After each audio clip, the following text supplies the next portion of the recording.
бірге қосып айтайық. Армысың қайырлы күн, армысың қайырымды аспанда, армысың бетіңді жер ана, армысың шолалы алтын күн, күліп шықты күлкігін, бәріміз күндей жарықтайық, бәріміз тату болайық, бәріміз дос болайық.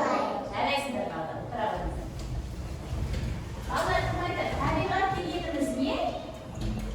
Табиғат дегеніміз ол? Бізді қоршаған жағдайда. Дұрыс айтасың, табиғат дегеніміз ол бізді қоршап тұрған орман. Дұрыс айтасың балалар, біздер мына күнмен, жермен, аспанмен амандасып жатырмыз да? Ол біздің неміз? Табиғатымыз. Ол табиғат нешеге бөлінеді деп балалар? Я, қандай болып бөлінеді Ибрахим? Табиғат. Жанды табиғат және жансыз табиғат. Ал мына қараңыз балалар, күн, жер, аспан қандай табиғат ол? Жанды табиғат па? Жансыз табиғат па? Жансыз табиғат. Дұрыс айтасыңдар, міне өте жақсы айтыңыздар. Енді бүгін балалар бізде табиғаттың бір бөлігі, жанды табиғаттың бірі ағаштармен танысамыз. Мына жерде тақырыбымыз ағаштарды не үшін отырғызасыздар деп балалар. Тақырыбымыз бүгінгі жаратылыстану сабағымыздағы тақырыбымыз ағаштарды не үшін отырғызамыз екен. Бүгін соны білеміз. Жалпы балалар ағаштардың көп түрі болады да. Орман ағаштары болады, ауладағы жаңағы өзіміздің отырғызған ағаштарымыз болады, жеміс ағаштары болады да көптеген. Енді мына жерде суретке қараңыздар балалар. Мына жерде ағаштар, бұталар, қылқан жапырақтылар деген мына жерде жеміс ағаштарын суретке салып қойдық та. Міне суретке беріп қойдық. Мына жерге қараңдаршы балалар. Ең бірінші ақ қайың ағашы. Бәріміз айтты, ақ қайың ағашы. Ақ қайыңның қандай екенін көріп тұрсыңдар да, әдемі ағаш болып өсіп тұр бұл жерде. Жөке ағашы, шетен, емен, талшын, тал дейді балалар. Терек, қызғалдақ ағашы, үйеңкі дейді балалар. Міне бұл жерде бір топ ағаштардың түрін көріп тұрсыздар да балалар. Міне көбіне көп біздің жерімізде өсетін ағаштарымыз, мысалы емен ағашы бар да, жаңағы қайың бар өсетін. Сосын қандай ағаштар бар балалар бізде? Қарағаштар бар өсетін да. Енді мына жерге қараңыздар балалар. Бұл жерде қылқан жапырақтылар дейді. Қылқан жапырақтылар дегеніміз қолымызға алғанда ол не істейді? Я, дұрыс айтасыңдар балалар. Инесі қолымызға кіреді екен міне қылқан жапырақтылар. Оған не жатады балалар? Қараңдар. Жайлы өсетін арша дейді. Арша. Көріп тұрсыңдар ма? Арша. Сосын не? Бал қарағай деген ағаш.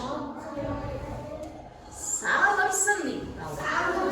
Самырсын, міне қараңдаршы, біз шишка деп айтамыз ғой, мына жаңғақ деп айтамыз. Міне сол ағаштардан шығады екенін көріп тұрсыздар ма? Май қарағай дейді. Май қарағайдың да міне қандай көріп тұрсыздар ма? Жаңағы несін? Жаңғағын. Бал қарағайдың да жаңғағы көріп тұрмын жерде балалар. Биік арша дейді балалар. Биік арша. Тақ сус дейді міне. Біздің жақта көп өспейтін ағаштар тақ сус дейді. Мына жерде биота дейтін ағаш тұр екен балалар. Биота. Кейбір ағаштар ол қазақшаға аударылмайтын ағаштың аты солай қалады балалар. Оны өзгертуге болмайды. Мына жерде боз арша дейді балалар. Айтайықшы, боз арша. Мынау қарағай міне. Көбіне көп біздің жағымызда елімізде өсетін қарағай және мынау қандай? Шырша. Дұрыс айтасыздар, өздерің бәрін танып отырсыздар. Шыршаның міне жаңғақтары қандай керемет та балалар, міне әдемі. Олардың бәрі қандай жапырақтар дейді балалар? Қандай ағаштар? Қылқан, қылқан жапырақты. Үй дегеніміз қолымызға ұстағанда не істейді? Инесі кіреді екен. Енді балалар мына жерге суретке назар аударыңдар. Боталар дейді, боталар. Беже, бөрі қарақат, өртегүл, долана, шығыс гүл дейді балалар. Шығыс гүлі. Қарап отырсыздар ма балалар? Мына қараймыз. Талғат Исмаил. Мына жерді қараңдар балалар. Форцайтия дейді. Форцайтия деген қандай керемет ағаштар көрмеген біздер. Шәңгіш дейді. Итмұрын деген бұл неден балалар жапырақтардан, бұл ағаштан көбіне көп дәрі-дәрмектер жасайды екен да балалар? Шырғанақ дейді балалар. Ырғай дейді. Ырғай. Біздер балалар бұл ағаштарды көбіне көп тек қана суреттен көре аламыз. Не болмаса басқа жаққа қыдырып, саяхатқа шыққанда сонда ғана көре аламыз екен да. Біздің елімізде мұндай ағаштар көбіне көп өспейді екен. Енді мына қараңыздаршы балалар, бұлар қандай ағаштар? Жеміс ағаштары. Жеміс ағаштары міндетті түрде кішкентай болып отырғызсақ, ол бізге не береді? Жемістерін береді. Мына жерде қандай ағаш деп ойлайсыңдар? Алма ағашы. Мына жерде алтын ағашы. Мынаушы шие ағашы. Ал мынаушы балалар өрік ағашы. Көріп тұрсыздар ма? Мынаны қараңдар балалар. Бұл қандай ағаш? Сливаны қазақша қалай айтамыз? Қара өрік. Ал мынаны қараңыздар балалар. Шабдалы дейді. Шабдалы. Қандай керемет дәмді өсімдіктеріміз біздің мына. Жемістеріміз. Енді мынаны қараңдар балалар. Қандай ағаш дейді мұны? Анар ағашы дейді. Анар. Өте жаңағы біздің денсаулығымызға пайдалы. Ал мынау балалар қандай ағаш? Лимон ағашы. Бұларды біздер не істейміз балалар? Не істейміз? Жейміз, дұрыс айтасыздар. Бұлар көптеген дәрумендер бар екен. Бұл ағаштардың бәрі бақшада, бақта өсетін ағаштар. Бұларды адамдар не істейді? Күтіп бақтай екен. Ал енді орман ағаштарын адамдар бұны отырғызып күтіп бақтай ма? Бұлар өздерімен дұрыс айтасың. Табиғаттың мынандай құбылыстарымен бұлар өздері өседі екен. Күннің көзімен, жаңбырдың суымен олар өздері өседі екен? Өседі екен. Енді балалар, бұл ағаштарды, біздің даладағы ағаштарды, ауладағы ағаштарды не үшін отырсаңыз? Я? Не үшін? Ауламыз не істейді олар? Тазартады, дұрыс айтасыңдар, тазартады. Ең бірінші адамдар бұны әдемілік үшін, әсемдік үшін не істейді? Екіншіден ол жаңағы, өсуші ол екіншіден не істейді? Ауамызды тазартады, дұрыс айтасың. Шам тозаңдарды жапырақтар өздеріне қабылдап алады. Ал табиғатымыздың құбылыстарының бірі жаңбыр жауғанда, ол не істейді жапырақтар? Азарып, өседі, міне балалар. Ал кімнің ауласында ағаш бар? Кім ағаш отырғызды ауласында? Исмайыл, қашан ағаш отырғыздың сен? Кеше? Кіммен отырғыздың? Өзің ба? Кеммен дейді балалар, көрдіңіздер ма? Исмайыл ағаш отырғызды. Енді ол ағаш не істеуіміз керек? Дұрыс айтасың. Өсу үшін не істеуіміз керек? Су құюымыз керек. Сосын ағаштардың түбін не істеуіміз керек? Қазып, қопсып тұруымыз керек. Мысалы, не үшін қазып қопсытамыз ағаштың түбін? Кім айтты? Кім біледі? Себебі ағаштың топырақты қопсытқаны ағаштың түбінде не бар екен? Ауа, тамыры жаңағыдай тамырына тигізуге болмайды ағашты. Оның жаңағы ағашты қопырғанда тамырына ауа бар, ол әдемілік өсімдік тыңдалады. Дұрыс айтасың. Ең суретке назар аударайық балалар, мына жерде кітабыңыздағы суретке назар аударайық. Не көріп отырсыздар суретте балалар? Қараңдаршы. Не көріп отырсыздар суретте? Дұрыс айтасыңдар. Ол суретте қандай мезгілде ойлайсыздар балалар? Көктем. Дұрыс айтамыз. Сабаққа қатысып Ибрахим қандай мезгіл бұл суретте? Көктем мезгілі балалар. Көктемде не істейді адамдар? Ағаш отырғызады. Дұрыс айтасыңдар. Жер жыртып егін егеді. Аулада ағаштар отырғызады екен. Мына жерде қараңдаршы балалар. 3 баланың атын қойыңызшы. Ең бірінші ағашқа су құйып жатқан кім деп қояйық атын? Кім деп қояйық балалар? Рустам. Жақсы, Рустам деп қояйық. Рустам ағашқа не істеп жатыр? Айтайық балалар. Толық айтамыз, Рустам.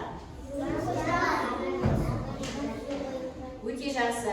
Ал екінші суреттегі Дәулет пен Аслан деп қояйық да? Дәулет пен Аслан не істеп жатыр? Кім айтып береді?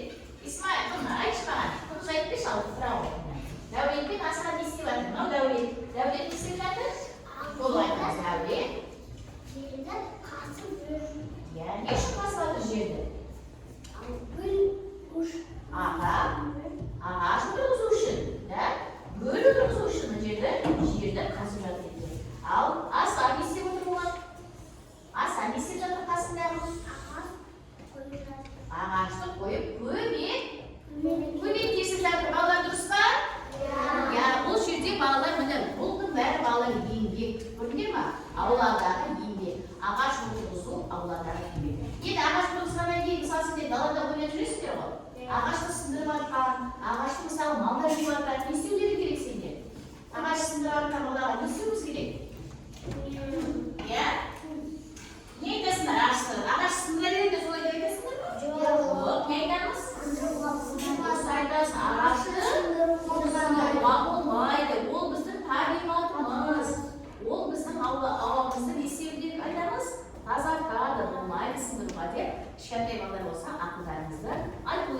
Жарай ма балалар?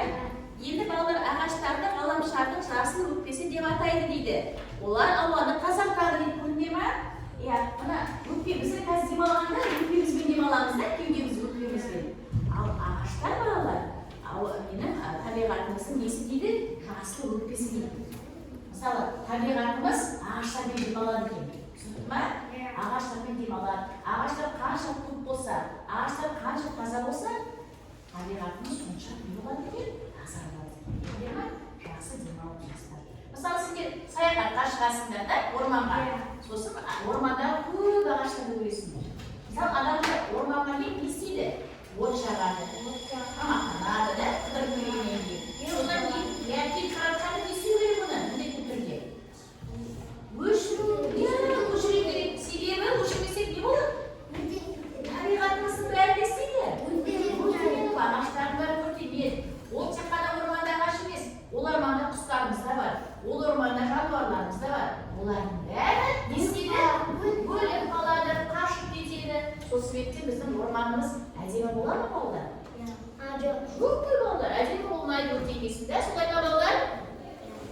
Орманымыз әдемі ағашы көп болса, құстар сайраса, жануарларымыз жүрсе, біздің табиғатымыз да, орманымыз да әдемі. Солай ма балалар? Енді қолымызға қарандаш алып, мына жердегі балалар.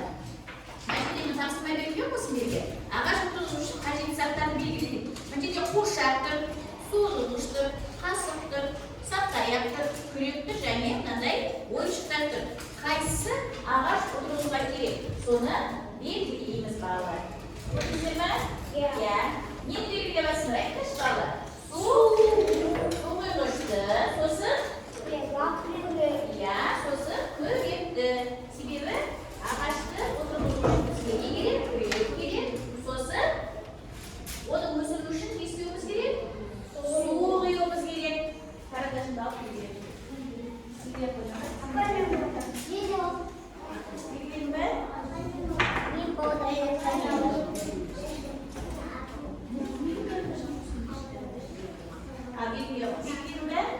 Дұрыс, иә, дұрыс. Балалар, ал күннің көзімен, күннің жылуымен даладағы ағаштарымыздың бәрі өседі екен. Иә, білген бе? Дұрыс. Білген бе? Дұрыс. Мына жерге қойып қойды.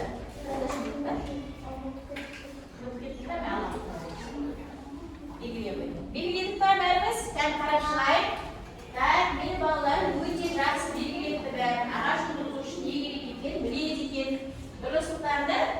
Так, Исмаил. Дұрыс. Бәріміз белгілеп шықтық па? Қайсы бір? Дұрыс. Так. Дұрыс балалар, өте жақсы тапсырманы орындадыңдар. Енді келесі тапсырма сіздерге достарымен бірге қандай ағаш отырғызғым келеді дейді. Суретті салып, мына жерге ашық жерге әдемілеп, қандай ағаш отырғызғым келеді достарымен бірге. Немесе ата-анамен қандай ағаш отырғызғым келеді дейді балалар. Соны бұл жерге әдемілеп саламыз. Түсінді ме? Салмастан бір орнымызға тұрып, ішіне серіп алайық. Тұрамыз бәріміз. Тербеледі ағаштарда келші, бүгін ағаштар туралы отырмыз ба? Келді. Тербеледі ағаштар, алдымнан жел еседі. Кішкентай ағаштар үлкен өседі. Көрдіңдер ме балалар? Кішкентай ағаштар сендер сияқты үлкен болып өседі. Енді тағы бір жатты орындасайық. Апам үшін көмеймен айтайықшы. Апам үшін үлкеннен отынға ағаш жарамын, су құямын гүлге де, дөкемге де арамын. Сыпырамын үй ішін, жуамая табақты, жылай қалса дөкемді, жылатамын жарайсыңдар, отырамыздар балалар. Енді сурет салмастан бұрын балалар, біз сізге бір жақсы ақыл айтайық. Мынандай сөз бар екен. Бір пал кессек, 10 пал ет. Дұрыс айтасыңдар. Бір пал мысалы үлкен ағаштар уже күйеді да? Күйіп уже бір ағашымыз жапырақтары өспейді уже. Тамырлары өледі, күйі болмасын да? Сен айтады, иә. Оны не істеуіміз керек? Оны кесіп, иә,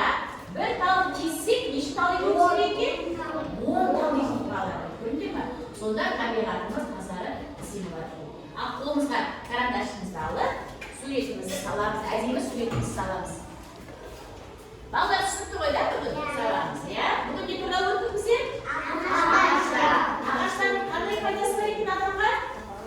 Табиғатқа, адамға қандай пайдасы бар екен? Дұрыс айтасыздар. Бәріміз айтайықшы балалар, қандай пайдасы бар екен? Ауамызды, иә, қоршаған ортамызды тазалау үшін, таза ауа беру үшін, әдемілік үшін, әсемдік үшін. Түсінікті ме балалар? Иә, қазір сурет саламыз, аяқ жабағанымыз.